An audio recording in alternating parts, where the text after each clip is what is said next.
Sedulur, istilah kungkum atau merendam, ritual kungkum atau merendam di sebuah sendang atau tempuran antara kali apa dan kali apa bertemu, itu namanya tempuran. Sering banyak orang melakukan ritual ini untuk sebuah kegayuhan, sebuah harapan. Entah harapannya apa, masing-masing orang berbeda-beda.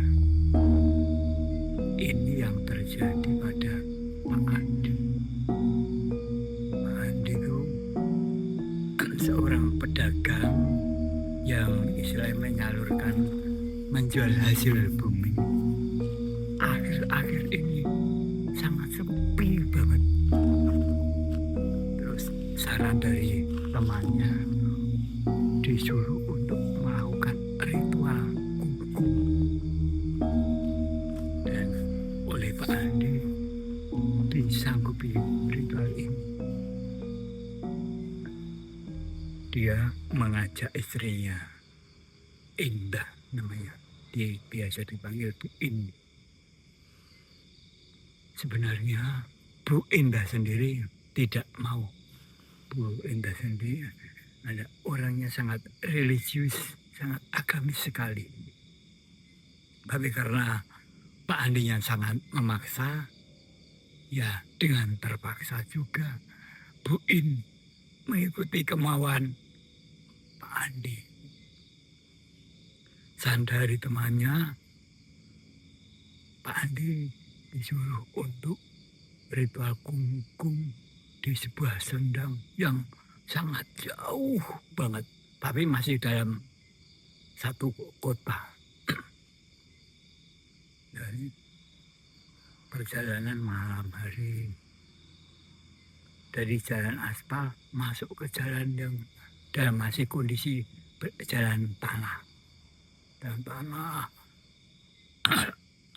yang jelas lampu juga belum masuk di wilayah itu. Kanan kirinya pohon-pohon besar dan masih banyak semak-semaknya. Selama perjalanan cuma diterangi oleh mobil yang dia tumpangi. Sampai di satu tempat yang telah diarahkan oleh temannya Pak Andi, mobil berhenti. Lihat kanan kiri masih sepi banget, cuma suara-suara serangga.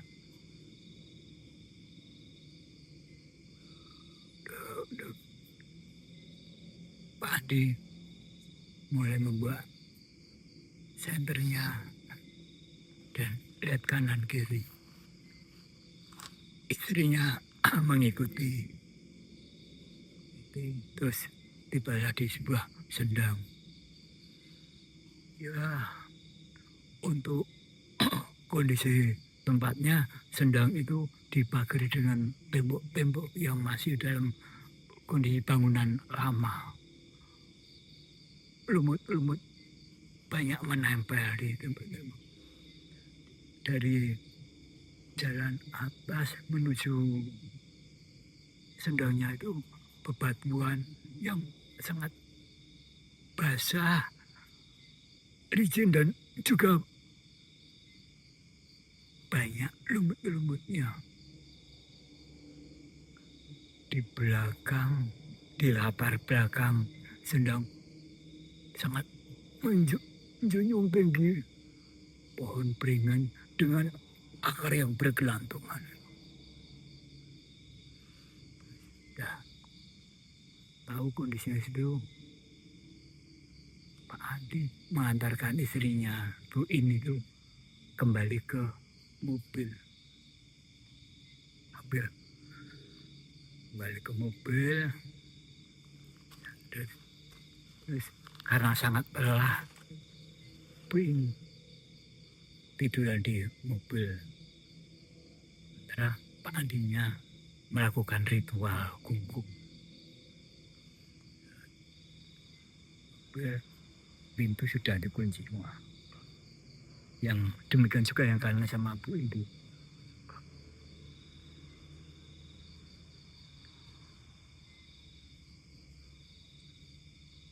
Terlap Bu Indah tidur.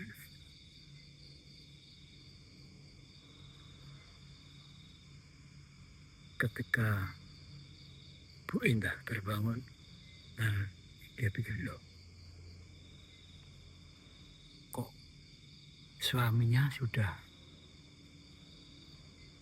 merunduk di setir mobilnya.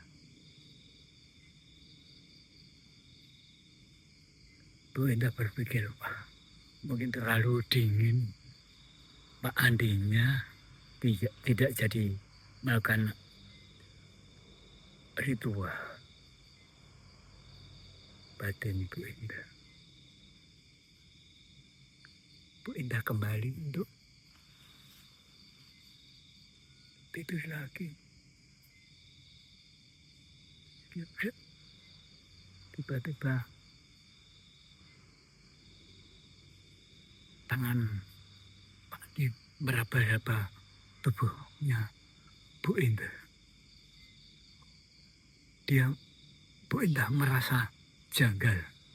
Kok Pak Andi kok kelakuannya seperti ini, tidak mungkin dilakukan oleh Pak Andi batin Bu In. Dan dia sempat melirik. Wajahnya memang Pak Andi, kostum-kostumnya, pakaian yang dikenakan, jaket-jaketnya dari Pak Andi. Tapi ketika melihat tangannya besar dengan kuku-kuku panjangnya hitam dan berbulu. Ketika Bu Andi kaget, mau teriak, tidak mampu, tidak sanggup. Wah, sangat. Dan yang mirip dengan Pak Andi sangat bernafsu banget untuk enggak karuan itu. Cepat-cepat dia puas. Pintu terus dia lari kan. Lari secepatnya ke bawah dan berteriak-teriak. Bahwa dia bingung. Pak Andinya masih dalam kondisi semacam meditasi yang di pelawak. Kurang itu. Agak ketinggian. Pak. Pak Andi menengok. Ada Pak. Pak, pulang. Mereka, Pak Andi langsung bahkan celananya nggak dipakai, cuma dia pakai handuk.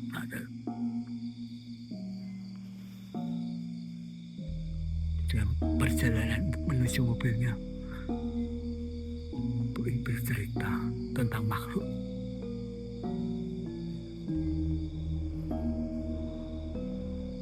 Andi pelan-pelan melihat dari kaca samping bagian belakang.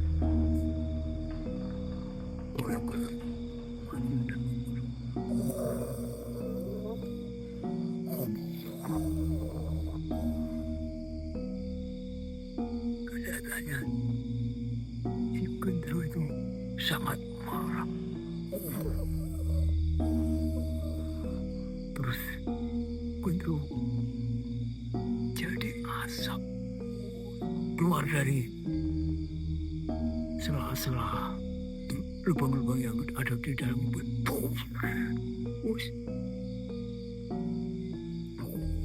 Asap mengepul dan suara seakan-akan mengejek. Mereka berdua terus hilang tertelan oleh awan.